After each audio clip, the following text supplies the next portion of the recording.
ओम शांति। 28 अगस्त 2024 बाबा के महावाक्य। मीठे बच्चे, तुम जितना बाप को याद करेंगे उतना आत्मा में लाइट आएगी। ज्ञानवान आत्मा चमकीली बन जाती है। प्रश्न, माया किन बच्चों को जरा भी तंग नहीं कर सकती? उत्तर, जो पक्के योगी हैं, जिन्होंने योग बल से अपनी सर्व कर्मेंद्रियों को शीतल बनाया है, जो योग में ही रहने की मेहनत करते हैं, उन्हें माया जरा भी तंग नहीं कर सकती। जब तुम पक्के योगी बन जाएंगे तब लायक बनेंगे। लायक बनने के लिए प्योरिटी फर्स्ट है। ओम शांति। मीठे मीठे बच्चों को बाप बैठ समझाते हैं, अज्ञान के कारण तुम्हारी आत्मा डल हो गई है। हीरे में चमक होती है ना, पत्थर में चमक नहीं होती, इसलिए कहा जाता है पत्थर मिसल डल हो गई है।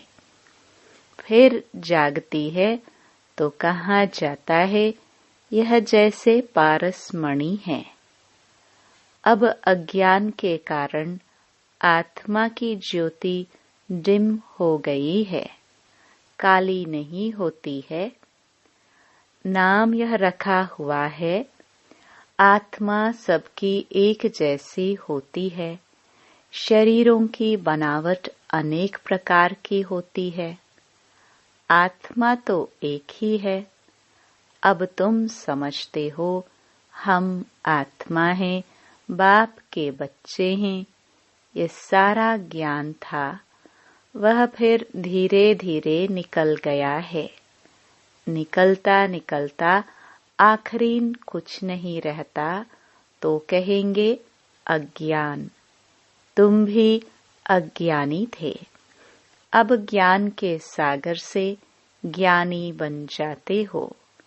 आत्मा तो बहुत सूक्ष्म है, इन आंखों से देखने में नहीं आती। बाप आकर समझाते हैं, बच्चों को नॉलेजफुल बनाते हैं, तब सुजाग होते हो। घर घर में सोजरा हो जाता है।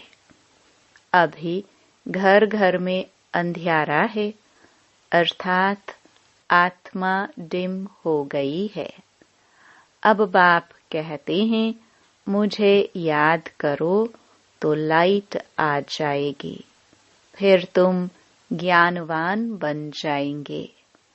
बाप किसकी ग्लानि नहीं करते हैं, यह तो ड्रामा का राज समझाते हैं। बच्चों को कहा है ना, यह तो सब मूढ़मती हो गए हैं। कौन कहते हैं? बाप। बच्चे, तुम्हारी कितनी सुंदर बुद्धि बनी थी श्रीमत पर, अभी तुम फील करते हो ना, तुम्हें ज्ञान मिला है। ज्ञान को पढ़ाई कहा जाता है। बाप की पढ़ाई से हमारी ज्योति जग गई है। इनको ही सच्ची सच्ची दीपावली कहा जाता है। छोटेपन में मिट्टी के दीपक में तेल डाल ज्योति जगाते थे, वह तो रस्म चलती रहती है, उनसे कोई दीपावली नहीं होती। यह तो आत्मा जो अंदर है वह डिम हो गई है, उनकी ज्योति आकर बाप जगाते हैं। बच्चों को आकर नॉलेज देते हैं, पढ़ाते हैं। स्कूल में टीचर पढ़ाते हैं ना, वह है हद की नॉलेज। यह है बेहद की नॉलेज। कोई साधु संत भी पढ़ाते हैं क्या? रचयिता और रचना के आदि मध्य अंत की नॉलेज कब सुनी? कभी कोई ने आकर पढ़ाई? जाकर देखो कहाँ यह नॉलेज पढ़ाते हैं। सिर्फ एक बाप ही पढ़ाते हैं, तो उनके पास पढ़ना चाहिए। बाप अनायास ही आ जाते हैं। ढिंढोरा थोड़े ही पीटते हैं कि मैं आ रहा हूँ। अनायास ही आकर प्रवेश करते हैं। वह आवाज तो कर ही नहीं सकते जब तक उनको ऑर्गन्स ना मिले। आत्मा भी ऑर्गन्स बगैर आवाज नहीं कर सकती। शरीर में जब आई है तब आवाज करती है। तुम समझाओ तो कोई मानेंगे नहीं। बच्चों को जब यह नॉलेज दी जाती है तब समझते हैं। यह नॉलेज एक बाप के सिवाय कोई दे न सके। विनाश का साक्षात्कार भी कोई चाहते थोड़े हैं। यह बाप ही आकर कराते हैं। ड्रामानुसार पुरानी दुनिया अब खत्म होनी है। नई दुनिया स्थापन हो रही है। जिनको बाप से नॉलेज लेनी है वह आते रहते हैं। कितनों को ज्ञान दिया होगा? अनगिनत। गांव-गांव से कितने ढेर आते हैं। यह आत्माओं और परमात्मा का मेला एक ही बार लगता है। संगम युग पर ही आते हैं। बाप आकर नई दुनिया स्थापन करते हैं। जिनकी ज्योत जगाते हैं वह फिर जाकर औरों की ज्योति जगाते हैं। अभी तुम सबको वापस जाना है। इसमें बुद्धि से काम लेना होता है। भक्ति मार्ग में तो है अंधियारा। ज्ञान देने वाला तो एक बाप चाहिए। वह आते ही हैं संगम पर। पुरानी दुनिया में ज्ञान मिल न सके। मनुष्यों के ख्याल में है अभी तो 40,000 वर्ष पड़े हैं। बिल्कुल ही घोर अंधियारे में हैं। समझते हैं 40,000 वर्ष बाद भगवान आएगा। जरूर आकर ज्ञान दे सद्गति करेंगे तो गोया अज्ञान है ना। इनको अज्ञान अंधियारा कहा जाता है। अज्ञान वालों को ज्ञान चाहिए। भक्ति को ज्ञान नहीं कहा जाता है। आत्मा में ज्ञान है नहीं, परंतु डल बुद्धि होने कारण समझते हैं भक्ति ही ज्ञान है। एक तरफ कहते हैं ज्ञान सूर्य के आने से सोझरा होगा, परंतु समझते कुछ नहीं। गाते हैं ज्ञान सूर्य प्रगटा। किसके लिए कहते हैं ज्ञान सूर्य? कब आया यह कोई नहीं जानते। पंडित आदि होगा तो कहेगा जब कलयुग पूरा होगा तब सोझरा होगा। यह सब बातें बाप आकर समझाते हैं। बच्चे नंबरवार समझते हैं। टीचर बच्चों को पढ़ाते हैं। एक रस तो बच्चे नहीं पढ़ेंगे। पढ़ाई में एक रस मार्क्स कभी होती नहीं। तुम जानते हो कि बेहद का बाप आया हुआ है। अब पुरानी दुनिया का विनाश भी सामने खड़ा है। अभी ही बाप से ज्ञान लेना है और योग भी सीखना है। याद से ही विकर्म विनाश होंगे। बाप कहते हैं इस संगम पर ही आकर इस शरीर का लोन लेता हूँ, अर्थात प्रकृति का आधार लेता हूँ। गीता में भी यह अक्षर है और कोई शास्त्र का नाम बाबा नहीं लेते हैं। एक ही गीता है। यह है ही राजयोग की पढ़ाई। नाम रख दिया है गीता। इसमें पहले पहले लिखा है भगवानुवाच। अब भगवान किसको कहा जाता है? भगवान तो है निराकार। उनको अपना शरीर तो है नहीं। वह है निराकारी दुनिया जहाँ आत्माएं रहती हैं। सूक्ष्म वतन को दुनिया नहीं कहा जाता। यह है स्थूल साकार दुनिया। वह है आत्माओं की दुनिया। खेल सारा यहाँ चलता है। निराकारी दुनिया में आत्माएं कितनी छोटी छोटी हैं, फिर पाठ बजाने आती हैं। यह ख्यालात तुम बच्चों की ही बुद्धि में बिठाए जाते हैं। इसको ही ज्ञान कहा जाता है। वेद शास्त्र को कहा जाता है भक्ति, ज्ञान नहीं। तुम्हारी साधु सन्यासियों से इतनी भेंट नहीं हुई है। बाबा का तो बहुत संग रहा है। बहुत गुरु किए हैं। पूछा जाता है, आपने सन्यास क्यों किया? घर बार क्यों छोड़ा? कहते थे, विकार से बुद्धि भ्रष्ट हो जाती है, इसलिए घर बार छोड़ा। अच्छा, जंगल में जाकर रहते हो, फिर घर बार की याद आती होगी। बोला, हाँ, बाबा का तो देखा हुआ है। एक सन्यासी तो फिर वापस घर भी आ गया था। यह भी शास्त्रों में है। मनुष्य वानप्रस्थ अवस्था में तब जाते हैं जब आयु बड़ी हो जाती है। छोटी आयु में तो वानप्रस्थ ले ना सके। कुंभ के मेले में बहुत छोटे छोटे नांगे लोग आते हैं।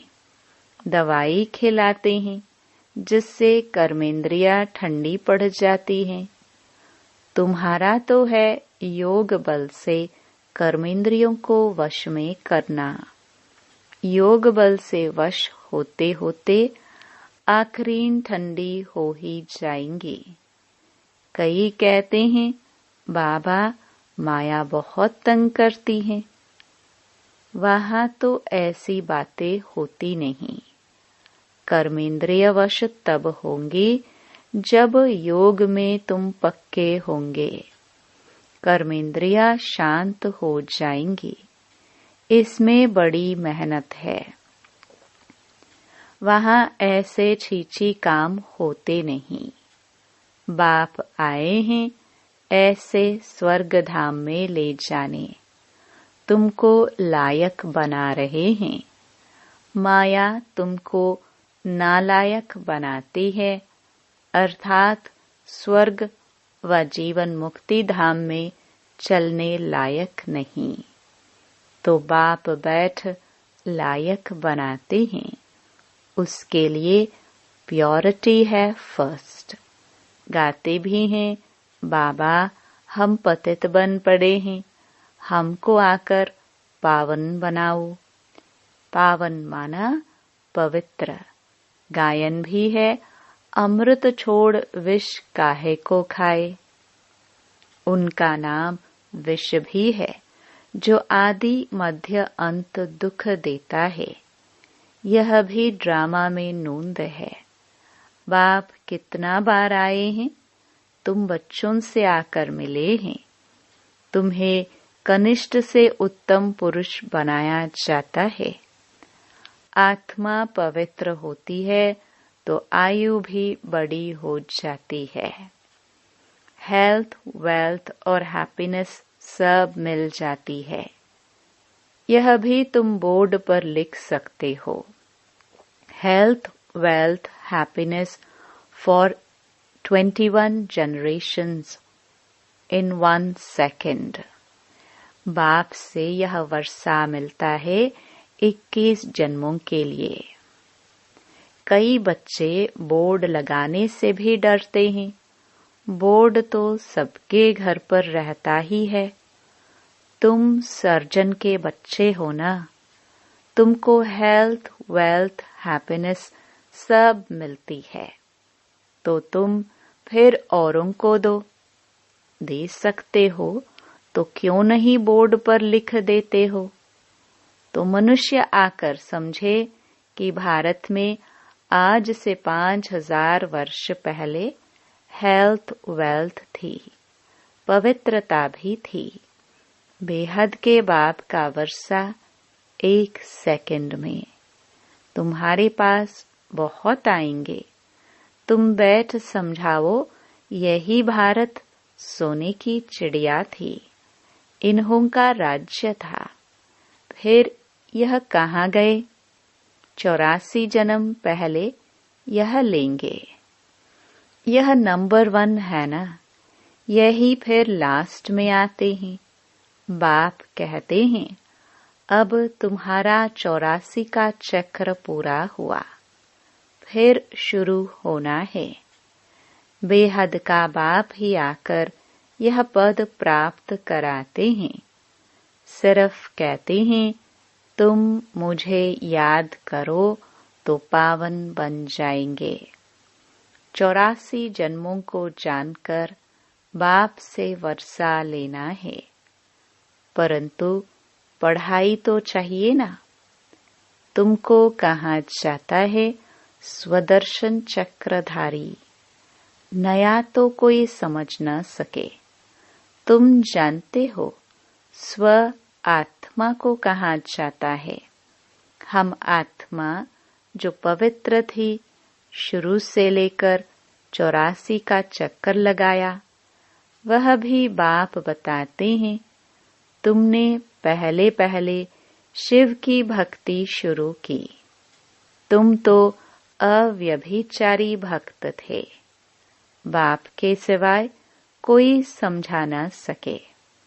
बाप कहते हैं मीठे मीठे बच्चों, तुमने पहले पहले यह जन्म लिया। कोई साहूकार होगा तो कहेंगे ना कि आगे जन्म में इसने ऐसा कर्म किया है।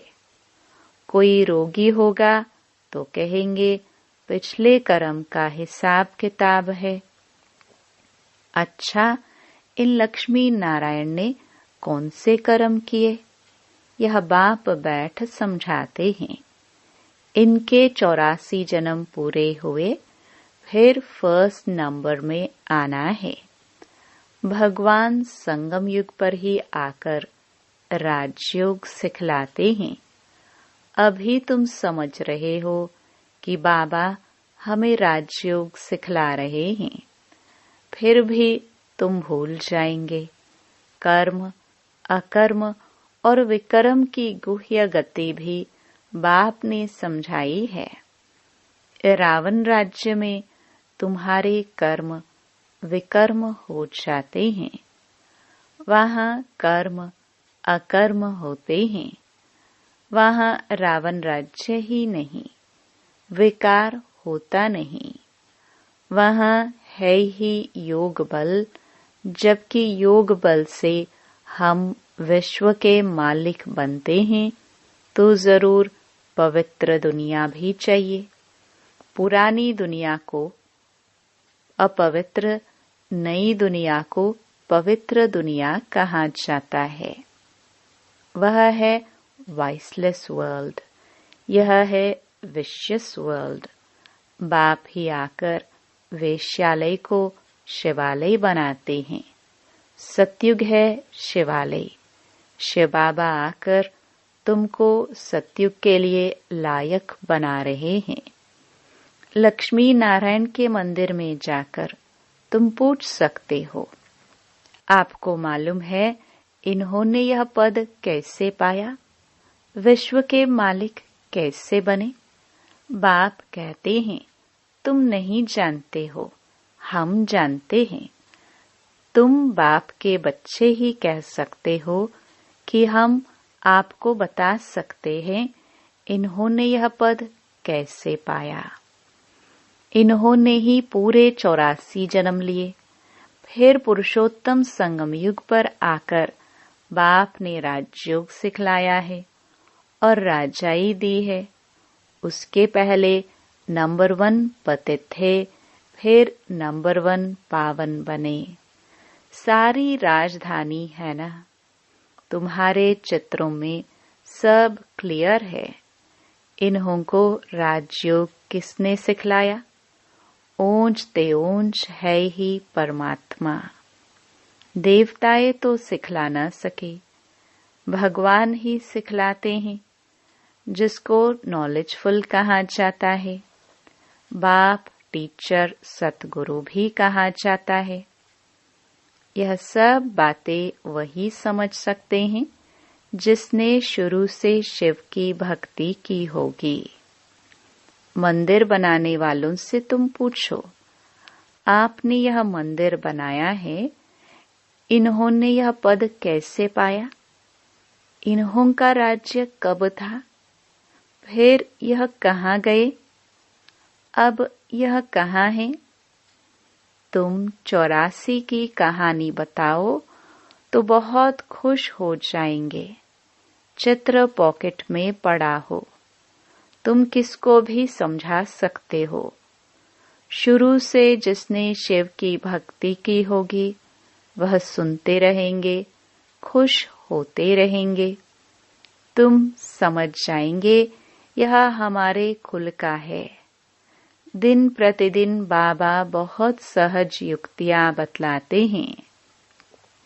तुमको अब समझ मिली है, परमपिता परमात्मा ही सर्व का सद्गति दाता है।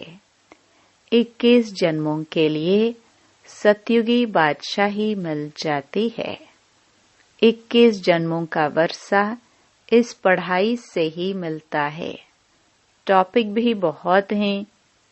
वैश्यालय और शिवालय किसको कहा जाता है?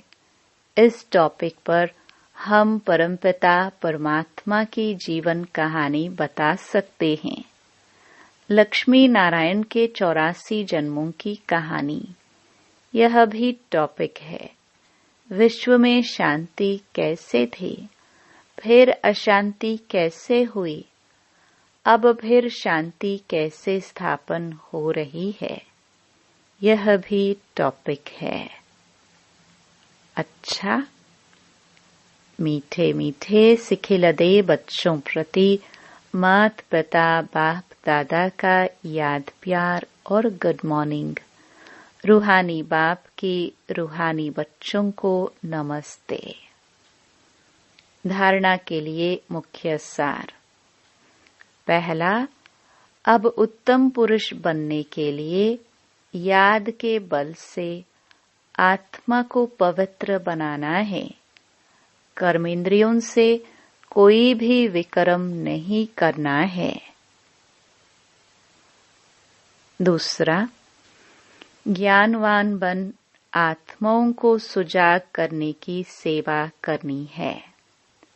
आत्मा रूपी ज्योति में ज्ञान योग का ग्रथ डालना है। श्रीमत पर बुद्धि को स्वच्छ बनाना है। वरदान, पॉइंट स्वरूप में स्थित हो, मन बुद्धि को नेगेटिव के प्रभाव से सेफ रखने वाले विशेष आत्मा भव। जैसे कोई सीजन होती है तो सीजन से बचने के लिए उसी प्रमाण अटेंशन रखा जाता है। बारिश आएगी तो छाते, रेनकोट आदि का अटेंशन रखेंगे। सर्दी आएगी तो गर्म कपड़े रखेंगे। ऐसे वर्तमान समय मन बुद्धि में नेगेटिव भाव और भावना पैदा करने का विशेष कार्य माया कर रही है। इसलिए विशेष सेफ्टी के साधन अपनाओ। इसका सहज साधन है एक पॉइंट स्वरूप में स्थित होना। आश्चर्य और क्वेश्चन मार्क के बजाय बिंदु लगाना अर्थात विशेष आत्मा बनना।